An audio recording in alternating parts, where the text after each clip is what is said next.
News, বাংলায় খবর, বাঙালির খবর।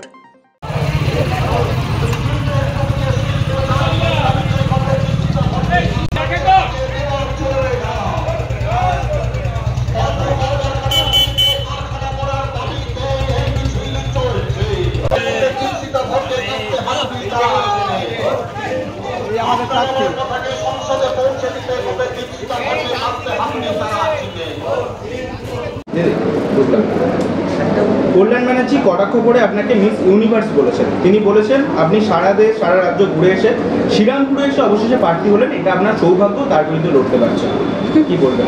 এখন সমস্ত কথার তো জবাব দিতে নেই, তবে এটুকুই বলবো, ওনার যদি মনে হয় যে আমার বিদেশে ঘোরা বা সারা দেশে ঘুরে নিয়ে ওনার আপত্তি আছে, ওনার আপত্তি থাকা স্বাভাবিক। কারণ আমি যতবার বিদেশে গেছি আমি তো চুরির টাকায় যাইনি, ডাকাতির টাকায় যাইনি, ইভেন সরকারি টাকাতেও যাইনি। আমার পড়াশুনোর কাজে এই ভারতের প্রতিনিধি হয়ে আমি আমার পেপার প্রেজেন্ট করতে বিদেশে গেছি। কল্যাণ ব্যানার্জিরা, বিজেপি, তৃণমূল এরা চায় না সাধারণ ছেলেমেয়েরা পড়াশুনো করে এই দেশের নাম, এই রাজ্যের নাম উজ্জ্বল করুক। ফলে স্বাভাবিকভাবে যখন আমার মতো বা আমাদের মতো কেউ কেউ পড়াশোনার কাজে বিদেশে যায়, ওনার অসুবিধা হবে। ওনারা চায় ছেলেমেয়েরা পড়াশোনা না করে ওনার মতো মিথ্যেবাদী, দুর্নীতিবাজ, ঘুষখোর, ডাকাত, চোর তৈরি হবে। ওদের বিরুদ্ধেই আমাদের লড়াই। কিছুদিন আগে কল্যাণ এবং কবির শঙ্করে একটি অডিও ভাইরাল হয়েছিল, সেখানে সিট সমঝোতা করার জন্য কিছু টাকা পয়সা চাওয়া হয়েছিল, কি বলবেন সেই ব্যাপারে?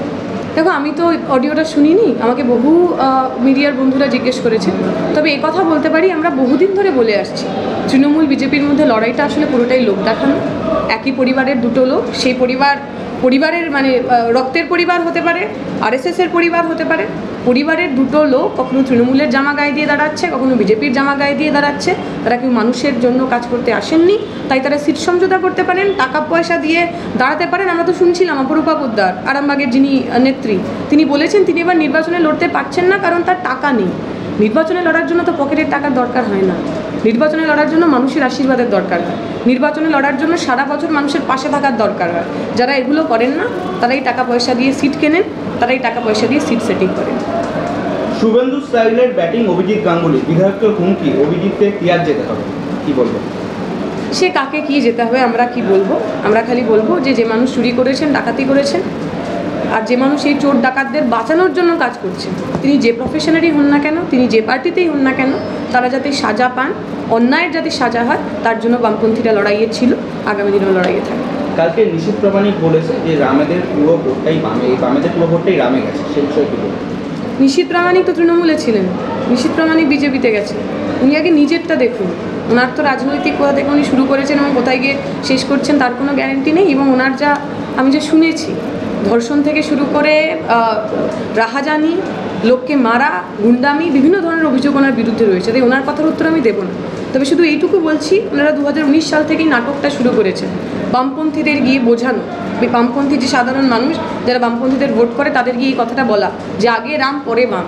অনেক মানুষ হয়তো ভুল বুঝেছিলেন, কিন্তু মানুষ বুঝতে পেরেছেন ওই বিজেপিতে যারা গেছে তারা সব করা তৃণমূলের সবচেয়ে বড় লম্পট, সবচেয়ে বড় গুন্ডা, সবচেয়ে বড় অত্যাচারী মানুষগুলো। তারা এবার আর ভুলবেন না। তাই এই মিথ্যে কথা, এই কটু কথা, এই ষড়যন্ত্রের চেষ্টা আপনি আর করবেন না। বামপন্থীরা তৃণমূল বিজেপি দুজনেরই স্বরূপ জানে, বামের ভোট বামেই থাকবে, অন্য কারোর কাছে যাবে।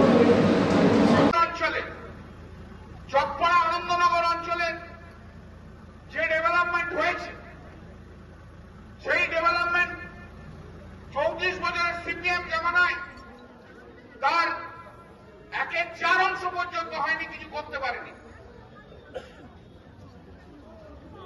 আমি শুনলাম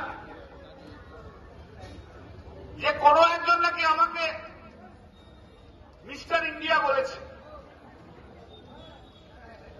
তো আমার একটা কবিতার লাইন মনে পড়ছে, জানেন, সেটা বলি। বহুদিন ধরে বহু ক্রস ঘুরে বহু অর্থ ব্যয় করি বহু দেশ ঘুরে দেখিতে গিয়েছি পর্বতমালা, দেখিতে গিয়েছি সিন্ধু, দেখা হয় নাই দুচোখ মিলিয়া, ঘর হতে শুধু 2 পা ফেলিয়া, একটি ধানের শীষের ওপর একটি শিশির বিন্দু। তো মিস ইউনিভার্স দেশ বিদেশ সমস্ত ঘুরে বেরিয়েছেন মিস ইউনিভার্স। তো মিস ইউনিভার্স ঘুরে বেরিয়ে শ্রীরামপুরে এসে মিস্টার ইন্ডিয়াকে দেখতে পেয়েছেন উনি। উনি দেখতে পেয়েছেন। ওনার সারা জীবনে ঘাসের ওপর শিশির বিন্দু দেখার সৌভাগ্য ওনার এইখানে হয়েছে, মিস ইউনিভার্সের এখানে হয়েছে।